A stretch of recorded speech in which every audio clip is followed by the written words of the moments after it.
Germinal de Zola, chapitre 5. Maheu, sans regarder à sa montre laissée dans sa veste, s'arrêta et dit « Bientôt 1 heure. Zacharie, est-ce fait ?» Le jeune homme boisait depuis un instant. Au milieu de sa besogne, il était resté sur le dos, les yeux vagues, rêvassant aux parties de crosse qu'il avait faites la veille. Il s'éveilla, il répondit « Oui, ça suffira, on verra demain. » Et il retourna prendre sa place à la taille. Levaque et Chaval, eux aussi, lâchaient la rivelaine. Il y eut un repos. Tous s'essuyaient le visage sur leurs bras nus, en regardant la roche du toit, dont les masses schisteuses se fendillaient. Ils ne causaient guère que de leur travail. « Encore une chance, murmura Chaval, d'être tombé sur ces terres qui déboulent. Ils n'ont pas tenu compte de ça dans le marchandage. »« Des filous, grogna Levaque, ils ne cherchent qu'à nous foutre dedans. » Zacharie se mit à rire. Il se fichait du travail et du reste, mais ça l'amusait d'entendre empoigner la compagnie. De son air placide, Maheu expliqua que la nature des terrains changeait tous les 20 mètres. Il fallait être juste, on ne pouvait rien prévoir. Puis, les deux autres continuant à déblatérer contre les chefs, il devint inquiet, il regarda autour de lui.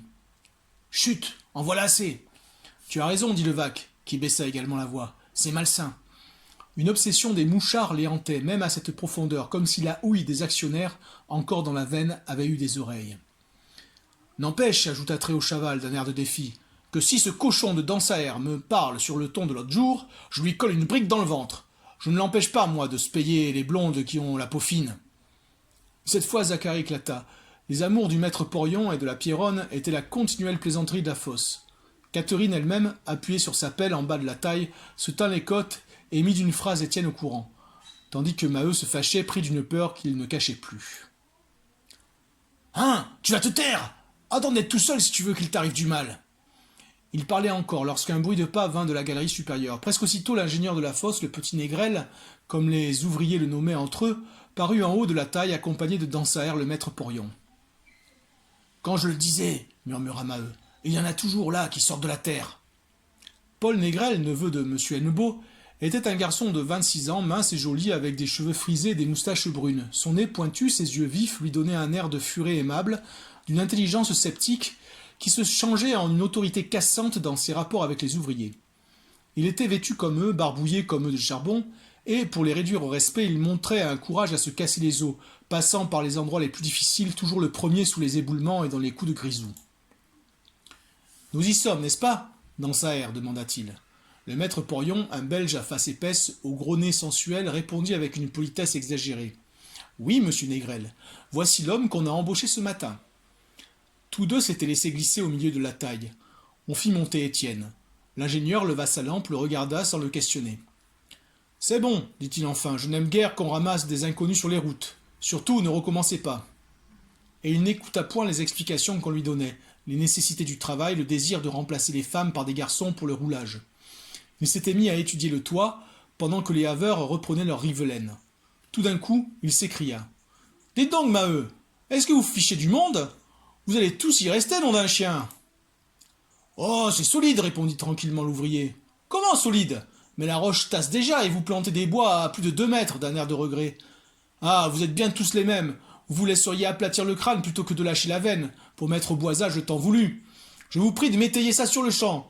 Doublez les bois, entendez-vous » Et, devant le mauvais vouloir des mineurs qui discutaient, en disant qu'ils étaient bons juges de leur sécurité, il s'emporta. « Allons donc ! Quand vous aurez la tête broyée, est-ce que c'est vous qui en supporterez les conséquences ? Pas du tout. Ce sera la compagnie qui devra vous faire des pensions, à vous ou à vos femmes. Je vous répète qu'on vous connaît. Pour avoir 2 berlines de plus le soir, vous donneriez vos peaux. » Maheu, malgré la colère dont il était peu à peu gagné, dit encore posément. « Si l'on nous payait assez, nous boiserions mieux. » L'ingénieur haussa les épaules, sans répondre. Il avait achevé de descendre le long de la taille, il conclut seulement d'en bas. « Il vous reste 1 heure, mettez-vous tous à la besogne, et je vous avertis que le chantier a 3 francs d'amende. » Un sourd grognement des haveurs accueillit ces paroles. La force de la hiérarchie les retenait seuls. Cette hiérarchie militaire qui, du Galibot au maître Porion, les courbait les uns sous les autres. Chaval et Levaque pourtant eurent un geste furieux, tandis que Maheu les modérait du regard et que Zacharie haussait gouailleusement les épaules. Mais Étienne était peut-être le plus frémissant. Depuis qu'il se trouvait au fond de cet enfer, une révolte lente le soulevait. Il regarda Catherine, résignée, l'échine basse. Était-ce possible qu'on se tuât à une si dure besogne dans ces ténèbres mortelles et qu'on n'y gagnât même pas les quelques sous du pain quotidien ? Cependant, Négrel s'en allait avec Dansaert, qui s'était contenté d'approuver d'un mouvement continu de la tête. et leurs voix de nouveau s'élevèrent. Ils venaient de s'arrêter encore. Ils examinaient le boisage de la galerie, dont les haveurs avaient l'entretien sur une longueur de 10 mètres, en arrière de la taille. « Quand je vous dis qu'ils se fichent du monde, cria l'ingénieur. Et vous, nom d'un chien, vous ne surveillez donc pas? Mais si, balbutiait le maître Porion. On est là de leur répéter les choses. Négrel appela violemment. Maheu! Maheu! Tous descendirent, il continuait. Voyez ça, est-ce que ça tient? C'est bâti comme Katsu. Voilà un chapeau que les moutons ne portent déjà plus, tellement on l'a posé à la hâte. Pardi, je comprends que le raccommodage nous coûte si cher, n'est-ce pas? Pourvu que ça dure tant que vous en avez la responsabilité. Et puis tout casse, et la compagnie est forcée d'avoir une armée de raccommodeurs. Regardez un peu là-bas, c'est un vrai massacre. Chaval voulut parler, mais il le fit taire. Non, je sais ce que vous allez dire encore, quand vous paie davantage, hein. Eh bien, je vous préviens que vous forcerez la direction à faire une chose. Oui, on vous paiera le boisage à part, et l'on réduira proportionnellement le prix de la berline. Nous verrons si vous y gagnerez. En attendant, reboisez-moi tout ça tout de suite. Je repasserai demain. Et, dans le saisissement causé par sa menace, il s'éloigna. Dans sa aire si humble devant lui, resta en arrière quelques secondes pour dire brutalement aux ouvriers. « Vous me faites empoigner, vous autres. Ce n'est pas 3 francs d'amende que je vous flanquerai, moi. Prenez garde !» Alors, quand il fut parti, Maheu éclata à son tour. « Nom de Dieu! Ce qui n'est pas juste n'est pas juste. Moi, j'aime qu'on soit calme, parce que c'est la seule façon de s'entendre. Mais à la fin, il vous rendrait enragé. Avez-vous entendu la berline baissée et le boisage à part? Encore une façon de nous payer moins. Nom de Dieu de nom de Dieu !» Il cherchait quelqu'un sur qui tomber lorsqu'il aperçut Catherine et Étienne les bras ballants. « Voulez-vous bien me donner des bois? Est-ce que ça vous regarde? Je vais vous allonger mon pied quelque part. » Étienne alla se charger sans rancune de cette rudesse, si furieux lui-même contre les chefs qu'il trouvait les mineurs trop bons enfants. Du reste, Levaque et Chaval s'étaient soulagés en gros mots. Tous, même Zacharie, boisait rageusement. Pendant près d'une demi-heure, on n'entendit que le craquement des bois, calés à coups de masse. Ils n'ouvraient plus la bouche, ils soufflaient, s'exaspéraient contre la roche, qu'ils auraient bousculé et remonté d'un renfoncement d'épaule s'ils l'avaient pu. « En voilà assez, dit enfin Maheu, brisé de colère et de fatigue. 1 heure et demie. Ah, une propre journée. Nous n'aurons pas 50 sous, je m'en vais, ça me dégoûte. » Bien qu'il y eût encore une demi-heure de travail, il se rhabilla, les autres l'imitèrent. La vue seule de la taille les jetait hors d'eux. Comme la herscheuse s'était remise au roulage, ils l'appelèrent en s'irritant de son zèle. Si le charbon avait des pieds, il sortirait tout seul. Et les 6, leurs outils sous le bras, partirent, ayant à refaire les 2 kilomètres, retournant au puits par la route du matin. Dans la cheminée, Catherine et Étienne s'attardèrent, tandis que les haveurs glissaient jusqu'en bas. C'était une rencontre. La petite Lydie, arrêtée au milieu d'une voie pour les laisser passer, et qu'il leur racontait une disparition de la mouquette, prise d'un tel saignement donné que depuis 1 heure elle était allée se tremper la figure quelque part, on ne savait pas où. Puis, quand ils la quittèrent, l'enfant poussa de nouveau sa berline éreintée, boueuse, raidissant ses bras et ses jambes d'insecte, pareil à une maigre fourmi noire en lutte contre un fardeau trop lourd. Eux, des valets sur le dos aplatissaient leurs épaules de peur de s'arracher la peau du front, et ils filaient si raide le long de la roche polie par tous les derrières des chantiers qu'ils devaient de temps à autre se retenir au bois pour que leurs fesses ne prissent pas feu, disait-il en plaisantant. En bas, ils se trouvèrent seuls. Des étoiles rouges disparaissaient au loin à un coude de la galerie. Leur gaieté tomba, ils se mirent en marche d'un pas lourd de fatigue, elle devant, lui derrière. Les lampes charbonnaient. Il la voyait à peine, noyée d'une sorte de brouillard fumeux. Et l'idée qu'elle était une fille lui causait un malaise, parce qu'il se sentait bête de ne pas l'embrasser et que le souvenir de l'autre l'en empêchait. Assurément, elle lui avait menti, l'autre était son amant. Ils couchaient ensemble, sur tout les tas d'escaillage, car elle avait déjà le déhanchement d'une gueuse. Sans raison, il la boudait, comme si elle l'eût trompé. Elle, pourtant, à chaque minute se tournait, l'avertissait d'un obstacle, semblait l'inviter à être aimable. On était si perdus, on aurait si bien pu rire en bons amis. Enfin, ils débouchèrent dans la galerie de roulage. Ce fut pour lui un soulagement à l'indécision dont il souffrait, tandis qu'elle, une dernière fois, eut un regard attristé, le regret d'un bonheur qu'il ne retrouverait plus. Maintenant, autour d'eux, la vie souterraine grondait, avec le continuel passage des porions, le va-et-vient des trains, emportés au trot des chevaux. Sans cesse, des lampes étoilaient la nuit. Ils devaient s'effacer contre la roche, laisser la voie à des ombres d'hommes et de bêtes, dont ils recevaient la laine au visage. Jeanlin, courant pieds nus derrière son train, leur cria une méchanceté qu'ils n'entendirent pas, dans le tonnerre des roues. Ils allaient toujours, elle silencieuse à présent, lui ne reconnaissant pas les carrefours ni les rues du matin, s'imaginant qu'elle le perdait de plus en plus sous la terre. Et ce dont il souffrait surtout, c'était du froid, un froid grandissant qu'il avait pris au sortir de la taille et qui le faisait grelotter davantage à mesure qu'il se rapprochait du puits. Entre les muraillements étroits, la colonne d'air soufflait de nouveau en tempête. Ils désespéraient d'arriver jamais lorsque, brusquement, ils se trouvèrent dans la salle de l'accrochage. Chaval leur jeta un regard oblique, la bouche froncée de méfiance. Les autres étaient là, en sueur, dans le courant glacé, muets comme lui, ravalant des grondements de colère. Ils arrivaient trop tôt, on refusait de les remonter avant une demi-heure, d'autant plus qu'on faisait des manœuvres compliquées pour la descente d'un cheval. Les chargeurs emballaient encore des berlines, avec un bruit assourdissant de ferrailles remuées, et les cages s'envolaient, disparaissaient dans la pluie battante qui tombait du trou noir. En bas, le bougnou, un puisard de 10 mètres, empli de ce ruissellement, exhalait lui aussi son humidité vaseuse.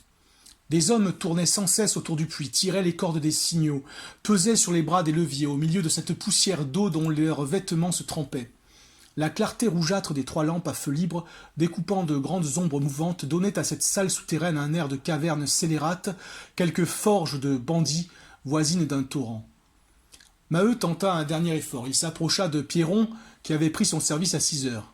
« Voyons, tu peux bien nous laisser monter !» Mais le chargeur, un beau garçon aux membres forts et au visage doux, refusa d'un geste effrayé. « Impossible! Demande au porion, on me mettrait à l'amende !»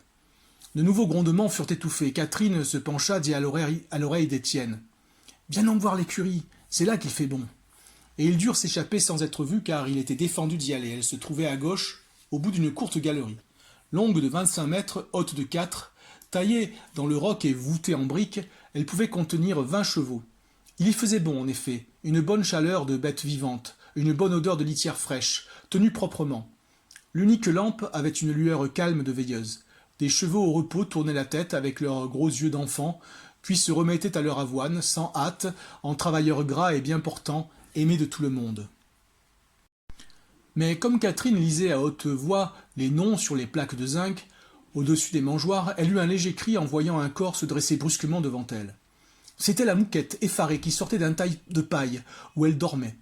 Le lundi, lorsqu'elle était trop lasse des farces du dimanche, elle se donnait un violent coup de poing sur le nez, quittait sa taille sous le prétexte d'aller chercher de l'eau et venait s'enfouir là avec les bêtes dans la litière chaude. Son père, d'une grande faiblesse pour elle, la tolérait au risque d'avoir des ennuis. Justement, le père Mouque entra, court, chauve, ravagé, mais resté gros quand même, ce qui était rare chez un ancien mineur de 50 ans. Depuis qu'on en avait fait un palefrenier, il chiquait à un tel point que ses gencives saignaient dans sa bouche noire. En apercevant les 2 autres avec sa fille, il se fâcha. « Qu'est-ce que vous fichez là, tous? Allons, houp! Bougresse qui m'a amené un homme ici! C'est propre de venir faire vos saletés dans la paille !» Mouquette trouvait ça drôle, se tenait le ventre, mais Étienne, gêné, s'en alla, tandis que Catherine lui souriait. Comme tous 3 retournaient à l'accrochage, Bébert et Jeanlin y arrivaient aussi avec un train de berline. Il y eut un arrêt pour la manœuvre des cages, la jeune fille s'approcha de leur cheval, le caressa de la main en parlant de lui à son compagnon. C'était Bataille, le doyen de la mine, un cheval blanc qui avait 10 ans de fond. Depuis 10 ans, il vivait dans ce trou, occupant le même coin de l'écurie, faisant la même tâche le long des galeries noires, sans avoir jamais revu le jour. Très gras, le poil luisant, l'air bonhomme, il semblait y couler une existence de sage à l'abri des malheurs de là-haut. Du reste, dans les ténèbres, il était devenu d'une grande malignité. La voie où il travaillait avait fini par lui être si familière qu'il poussait de la tête des portes d'aérage et qu'il se baissait afin de ne pas se cogner aux endroits trop bas. Sans doute aussi il comptait ses tours, car lorsqu'il avait fait le nombre réglementaire de voyages, il refusait d'en recommencer un autre. On devait le reconduire à sa mangeoire. Maintenant, l'âge venait, ses yeux de chat se voilaient parfois d'une mélancolie. Peut-être revoyait-il vaguement au fond de ces rivasseries obscures le moulin où il était né, près de Marquienne, un moulin planté sur le bord de la Scarpe, entouré de larges verdures, toujours éventé par le vent. Quelque chose brûlait en l'air, une lampe énorme dont le souvenir exact échappait à sa mémoire de bête. Et il restait la tête basse, tremblant sur ses vieux pieds, faisant d'inutiles efforts pour se rappeler le soleil. Cependant, les manœuvres continuaient dans le puits. Le marteau des signaux avait tapé 4 coups, on descendait le cheval. Et c'était toujours une émotion, car il arrivait parfois que la bête, saisie d'une telle épouvante, débarquait morte. En haut, lié dans un filet, il se débattait éperdument. Puis, dès qu'il sentait le sol manquer sous lui, il restait comme pétrifié. Il disparaissait sans un frémissement de la peau, l'œil agrandi et fixe. Celui-ci étant trop gros pour passer entre les guides, on avait dû, en l'accrochant au-dessous de la cage, lui rabattre et lui attacher la tête sur le flanc. La descente dura près de 3 minutes. On ralentissait la machine par précaution. Aussi, en bas, l'émotion grandissait-elle. Quoi donc? Est-ce qu'on allait le laisser en route, pendu dans le noir? Enfin il parut avec son immobilité de pierre, son œil fixe, dilaté de terreur. C'était un cheval bai, de 3 ans à peine, nommé Trompette. « Attention !» criait le père Mouque, chargé de le recevoir. « Amenez-le, ne le détachez pas encore. » Bientôt, Trompette fut couché sur les dalles de fonte, comme une masse. Il ne bougeait toujours pas, il semblait dans le cauchemar de ce trou obscur, infini, de cette salle profonde, retentissante de vacarme. On commençait à le délier lorsque Bataille, dételé depuis un instant, s'approcha, allongea le cou pour flairer ce compagnon qui tombait ainsi de la terre. Les ouvriers élargirent le cercle en plaisantant. Eh bien, quelle bonne odeur lui trouvait-il? Mais Bataille s'animait, sourd aux moqueries. Il lui trouvait sans doute la bonne odeur du grand air, l'odeur oubliée du soleil dans les herbes. Et il éclata tout d'un coup d'un hennissement sonore, d'une musique d'allégresse, où il semblait y avoir l'attendrissement d'un sanglot. C'était la bienvenue, la joie de ces choses anciennes dont une bouffée lui arrivait, la mélancolie de ce prisonnier de plus qui ne remonterait que mort. Ah, cet animal de bataille, criaient les ouvriers, égayés par ces farces de leurs favoris. Le voilà qui cause avec le camarade. Trompette, délié, ne bougeait toujours pas. Il demeurait sur le flanc comme s'il eût continué à sentir le filet l'étreindre, garrotté par la peur. Enfin, on le mit debout d'un coup de fouet, étourdi, les membres secoués d'un grand frisson. Et le père Mouque emmena les deux bêtes qui fraternisaient. « Voyons, y sommes-nous à présent » demanda Maheu. Il fallait débarrasser les cages, et du reste 10 minutes manquaient encore pour l'heure de la remonte. Peu à peu, les chantiers se vidaient. Des mineurs revenaient de toutes les galeries. Il y avait déjà là une cinquantaine d'hommes, mouillés et grelottants, sous les fluxions de poitrine qui soufflaient de partout. Pierron, malgré son visage doucereux, gifla sa fille Lydie, parce qu'elle avait quitté la taille avant l'heure. Zacharie pinçait sournoisement la mouquette, histoire de se réchauffer. Mais le mécontentement grandissait. Chaval et Levaque racontaient la menace de l'ingénieur, la berline baissée de prix, le boisage payé à part, et des exclamations accueillaient ce projet. Une rébellion germait dans ce coin étroit, à près de 600 mètres sous la terre. Bientôt les voix ne se comptèrent plus. Ces hommes souillés de charbon, glacés par l'attente, accusèrent la compagnie de tuer au fond une moitié de ses ouvriers et de faire crever l'autre moitié de faim. Étienne écoutait, frémissant. « Dépêchons, dépêchons !» répétait au chargeur le porion Richomme. Il hâtait la manœuvre pour la remonte, ne voulant point sévir, faisant semblant de ne pas entendre. Cependant, les murmures devenaient tels qu'il fut forcé de s'en mêler. Derrière lui, on criait que ça ne durerait pas toujours et qu'un beau matin la boutique sauterait. « Toi qui es raisonnable, dit-il à Maheu, fais-les donc taire. Quand on n'est pas les plus forts, on doit être les plus sages. » Mais Maheu, qui se calmait et finissait par s'inquiéter, n'eut point à intervenir. Soudain, les voix tombèrent. Négrel et Dansaert, revenant de leur inspection, débouchaient d'une galerie en sueur aussi tous les deux. L'habitude de la discipline fit ranger les hommes, tandis que l'ingénieur traversait le groupe sans une parole. Il se mit dans une berline, le maître porion dans une autre. On tira 5 fois le signal, sonnant à la grosse viande, comme on disait pour les chefs, et la cage fila en l'air, au milieu d'un silence morne.